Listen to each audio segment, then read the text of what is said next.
Well, in this video, we're going to talk about verifying our identities, or verifying an equation is an identity. So this first example right here, I want to verify that the left-hand side equals the right, or vice versa.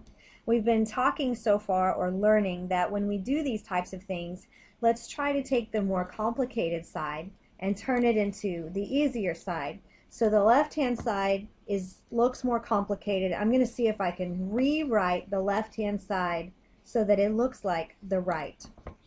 When I'm looking at the left-hand side over here, right away I see this first term looks like the sum identity for sine that we just talked about. So I'm going to rewrite it using that identity, which says it's the sine of the first times the cosine of the second plus the cosine of the first times the sine of the second.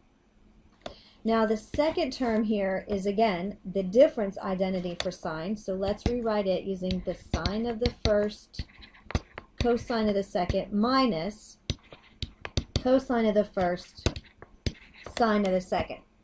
So what I have here are 1, 2, 3, 4 terms, and I'm going to see if I can combine any of these like terms. Starting here, I have a sine x cosine y. I have another sine x cosine y.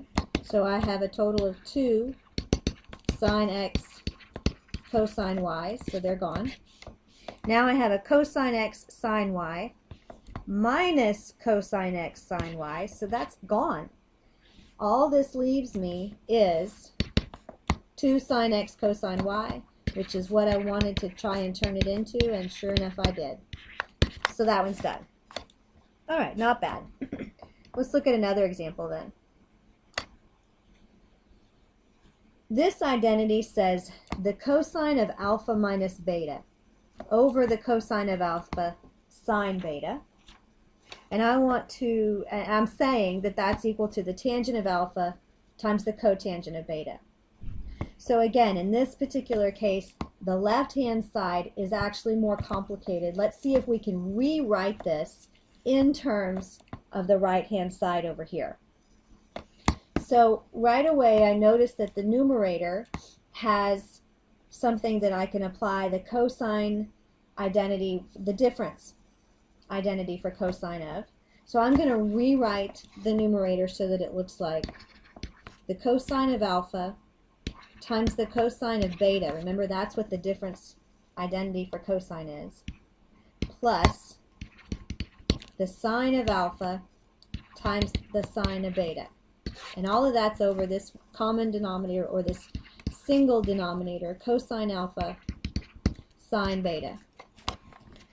Well, the next thing I probably want to do is I want to break this up as 2 separate fractions. Notice that I'm adding my numerator here, so I can rewrite this so that it looks like the cosine of alpha cosine of beta over this denominator, cosine alpha sine beta, plus sine alpha sine beta over that same denominator, cosine alpha sine beta.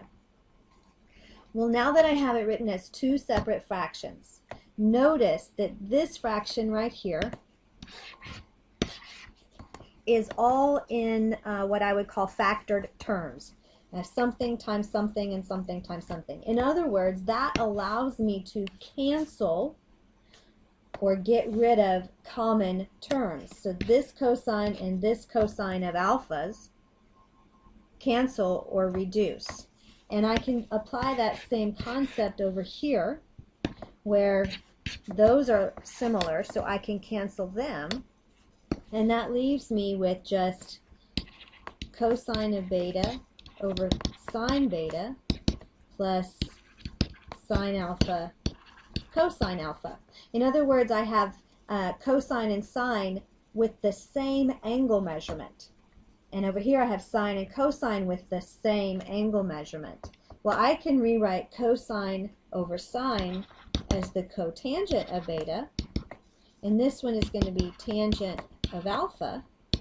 Well, tangent of alpha, cotangent of beta. Tangent of alpha, cotangent of beta. Same thing, right? Okay, so that was how we showed that that was truly an identity, or verified that identity. Let's look at one last example together. This example right here says the sine of x plus y over the cosine of x minus y equals the cotangent of all of this stuff over here on the right.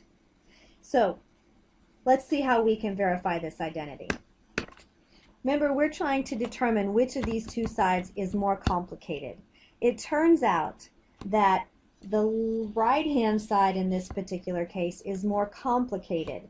If I were to use my sum identity for sine and I expanded this out, that creates a rather complex looking problem. So in other words, this is actually simple compared to the right-hand side over here.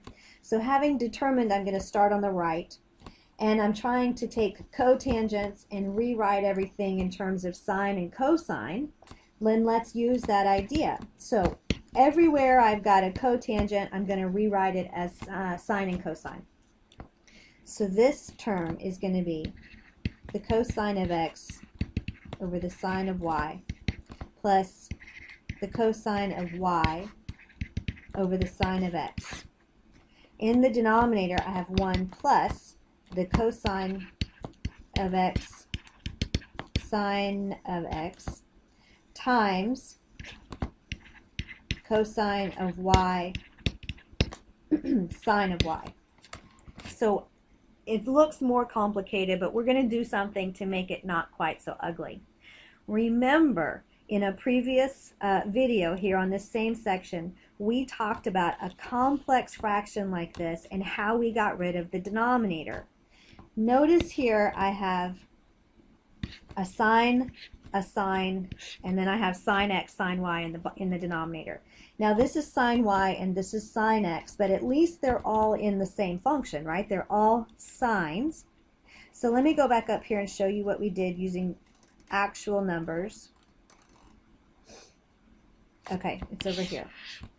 So remember when we had this complicated thing and we found or we used a single common denominator to all of these denominators, which was 3, and I multiplied both the top and the bottom by that common denominator to get rid of it. Well, we're going to use that same property down here. So let me go back to where we were. Now, sine y, sine x, sine y. That's what we have right here. So my least common denominator of all 3 of these things is going to be sine x, sine y, because it's just a combination of it. So if I were to multiply the top by sine x, sine y, and the bottom by the same thing, then I'm technically multiplying by 1. So let's just handle the numerators. Let's see what's going to happen here. Again, I'm going to take this first term and I'm going to pull it out and I'm going to show you what it is that we're doing. So we have cosine x, sine y, and we're saying I want to multiply that by sine x, sine y over 1. Well, what happens? What cancels here? Right? The sine y's cancel, leaving me with just cosine x, sine x. Cosine x, sine x. So I took something that had a fraction and rewrote it like this. I got rid of that denominator. We're going to do the same thing for this term right here. Well, what do you notice happened here? In the first term, the sine y was the part that canceled.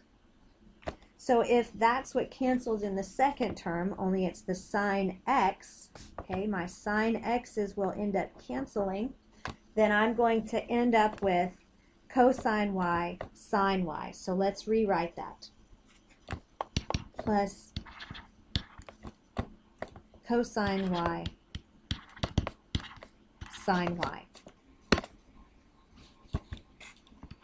So in the denominator, we're going to do that same concept, and we're going to multiply this to each of these two terms. So when I multiply sine x sine y times 1, I get sine x sine y. Now watch what's going to happen when I multiply sine x sine y times this whole thing here. Sine x and sine y in the denominator here that I have highlighted in green will cancel with these sine x sine y's, and all that leaves me is cosine x cosine y. That's pretty complicated, so make sure that you understand what it is that I'm doing, and you can go back in and you know, step by step, if I lose you, try to see where it is I actually lost you. Okay, so what I've done is taken this rather complex fraction and turned it into this statement right here. Now, what do you notice about this? I have the cosine and the sine of the same angle plus the cosine and sine of a different angle. Well, that's our new identity that we just learned today. That would be the sine, the sum identity for sine, x plus y. And I'm hoping, because remember I'm trying to turn this into the difference identity for cosine, and sure enough, that's what it is. It's the cosine of the first times the cosine of the second plus the sine of the first times the sine of the second. So it's written backwards, but it is the same thing. So this is the cosine of x minus y, which is what we tried to turn it into. So this is a really, really hard problem in this step, but once you get past that step, I don't know, it just kind of falls in place. Okay, so if you have a hard time understanding this step here, go back to the example we worked way up here in this lesson from 5.4a, and this was what? Example 2b. And that problem right there shows you using numbers, right, instead of trig functions, what it was that I just did in that identity. Okay, that's it for that video.